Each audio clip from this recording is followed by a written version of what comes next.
अस्सलाम वालेकुम मेरे अजीज़ भाई और बहनों। आज मैं आप सबको बयान करूंगी क्या नमाज में गंदे ख्याल आते हैं, वसवसे आते हैं। नमाज में गंदे ख्याल आना कैसा है। देखिए, बहुत सारे लोग नमाज जब पढ़ते हैं तो उन नमाज पढ़ते टाइम उनको बहुत सारे ख्याल आते हैं। बहुत सारे लोगों को बहुत गंदे गंदे ख्याल आते हैं। बहुत सारे लोगों को जो काम करते रहते हैं, करते करते अगर उन्होंने नमाज पढ़ ली तो उनको वो ख्याल आने लगते हैं। या फिर बहुत सारे लोगों को अपनी अलग अलग तरह के जो सोचते रहते हैं वो ख्याल आते रहते हैं। बहुत सारे लोग जो सोचते रहते हैं, जो काम अंजाम करते रहते हैं, उनको वो ख्याल आते हैं।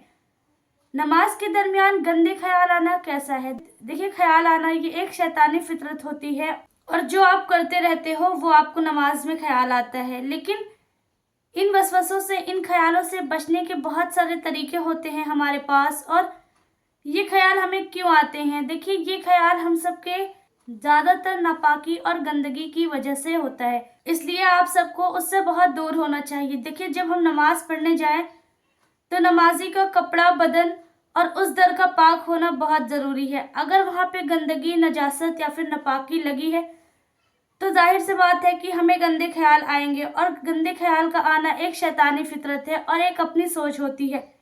लेकिन बंदा अल्लाह की रजा के लिए अपनी सोच को झिटक के नमाज पढ़ता रहता है। उसकी नमाज रुकती नहीं है बीच में, वो वसवसों को झिटकता रहता है और नमाज अपनी कायम करता है। लेकिन इससे बचने के लिए जो बुजुर्गान दीन ने फरमाया है, कि बहुत सारे बुजुर्गों ने फरमाया है, उलमा इकराम ने फरमाया है कि उस शख्स को वसवसे बहुत ज़्यादा आते हैं, उस शख्स को गंदे ख्याल बहुत ज़्यादा आते हैं जो नापाकी के आलम में रहता है या फिर उसको पेशाब की छींटें ज़्यादा पड़ती हैं। हमें वसवसे को कम करने के लिए सबसे ज़्यादा बचना चाहिए कि पेशाब की छींटें हमारे ऊपर न पड़े, गंदी छींटें न पड़े, नापाकी की छींटों से हम बचें। और नंबर दूसरे पे आता है कि हम सब अपने कपड़े को पाक साफ रखें, यानी कि ऐसे जगह पे न बैठे जहाँ नजासत लगी हो, नापाकी लगी हो, या फिर हमारे जिस्म पे ऐसी कोई भी चीज ना लगी हो जिससे हमारा कपड़ा उस जगह पे नापाक हो जाए।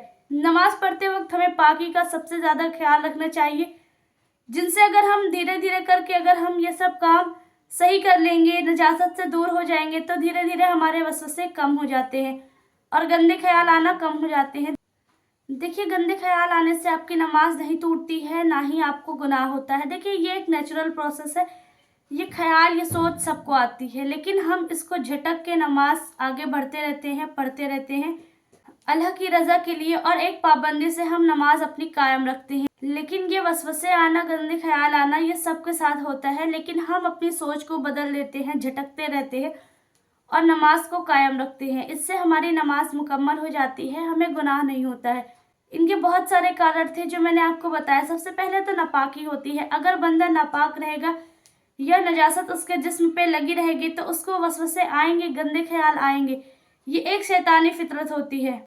इसलिए हम सब ज़्यादा से ज़्यादा करके नापाकी से बचे, पेशाब की छींटों से बचे, उन गंदे कतरों से बचे जो हमारे ऊपर छींटें पड़ जाती हैं, और कपड़े को ज़्यादा से ज़्यादा करके पाक रखें, उस पर नजासत से बचे। देखिए, गंदी चीज़ें खाने से बचे, हराम खाने से बचे, जिससे हम सब का ईमान मजबूत रहे और हम सबको ये गंदे वसवसे ना आए। और इन वसवसों से हमारी नमाज मुकम्मल हो जाती है, हमारी नमाज पे कोई इफेक्ट नहीं पड़ता। बस वसवसे हम सबको आते रहते हैं और हम सब वसवसे को झिटक के अपनी नमाज आगे कायम रखते हैं। और जैसे मैंने बताया आपको कि इन चीज़ों से बचे तो आपको गंदे वसवसे नहीं आएंगे नमाज के दरमियान। और मैं उम्मीद करती हूँ कि मेरा ये वीडियो आप सबको पसंद आया है। मेरे अजीज़ भाई और बहनों, वीडियो पसंद आया है तो वीडियो को ज़्यादा से ज़्यादा सदकाए जारिया समझ के शेयर करें, और चैनल पे नए हैं तो चैनल को सब्सक्राइब करें और वीडियो को लाइक करें। और अगर आप सबको कोई भी डाउट है, कोई भी चीज़ क्लियर नहीं हो पाई है, तो आप सब कमेंट बॉक्स में लिख सकते हैं, आप सबको उसका रिप्लाई मिल जाएगा। अब मिलते हैं कैसे ही अच्छी नई वीडियो के साथ, तब तक के लिए दुआ में याद रखना। अल्लाह हाफिज़।